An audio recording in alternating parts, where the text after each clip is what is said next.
So Caleb Plant and David Benavidez have both come out on social media and announced that they are set to fight each other in 2023. There was no specific date or venue that was mentioned so far, so we'll have to await details on that. But both fighters are claiming that the fight is signed.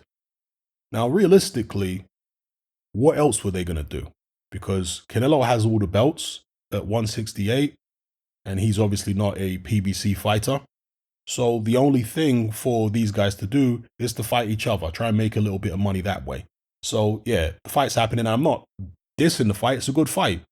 But again, I think in terms of people giving credit to Caleb Plant for stepping up and taking on this challenge, again, where else was he going to go? He's already lost to Canelo. I mean, what else is he going to do? Now, Caleb Plant, of course, former titleist at 168, 22-1, 13 KOs, coming off that good knockout win over Anthony Dirrell, though, Anthony Dirrell way past his prime at this point, but he did manage to stop him in 9 rounds. It was a good knockout. Prior to that, of course, the loss to Alvarez, beat Caleb Truax, Uzcategui a few years ago. That's really when Caleb Plant came onto my radar. I'd never really paid any attention to him. I'm not sure I'd even seen him fight before that point, but the Uzcategui victory when he picked up the IBF super middleweight title was when he came onto my radar. Now, David Benavidez has had his issues outside the ring with some recreational substances and what have you, and he hasn't always been the most disciplined of fighters, but he's always been seen as a guy who's very talented and who, in the eyes of many people, is the only person at 168 that could give Canelo any real work. That's how a lot of people see it. He's a big guy, 6 feet tall. Caleb Plant is actually an inch taller or half an inch taller, whatever it is. He's got pretty quick hands. David Benavidez imposes himself on people. Good punching power there, particularly the David Lemieux fight. I mean, he just took Lemieux down very quickly, smashed him to bits in 3 rounds in that fight. And of course, prior to that, he beat Anthony Dirrell as well, stopped him in 9 back in 2019. And well, J. Leon Love, I guess he got that win there.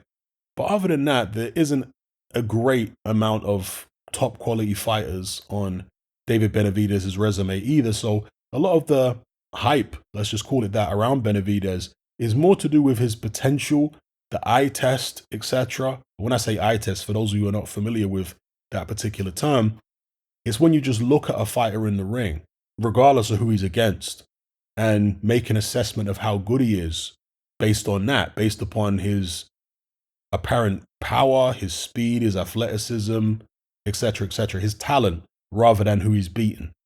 So a lot of people are saying that Benavidez is the guy based on the eye test, because it can't be based on who he's beaten, because he hasn't beaten anybody of real note, right? David Lemieux, was Lemieux a champion?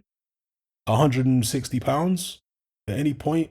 I can't remember if he was ever a champion or if he ever held any kind of belt. But either way, Lemieux, not a career-long super middleweight, beat him. Again, Anthony Dirrell, J. Leon Love, there's nothing much there. Caleb Plant, similar situation. So, both guys have got it all to prove, as far as I'm concerned. Plant has had his crack at Canelo. Benavidez hasn't. If Benavidez comes through this fight, and personally, I would favor Benavidez here.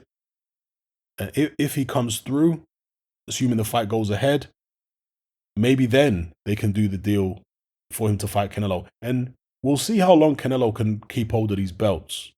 I'm not aware of him being stripped of any of the belts yet, because those sanctioning bodies like their sanctioning fees whenever Canelo fights, right? Normally, an undisputed champion will get stripped or have to relinquish at least one of their belts quite soon after becoming undisputed, but apparently that's not the case with Canelo. Anyway, like I say, if Benavidez comes through this fight, surely that's what PBC will be pushing for him to get a crack against Canelo Alvarez.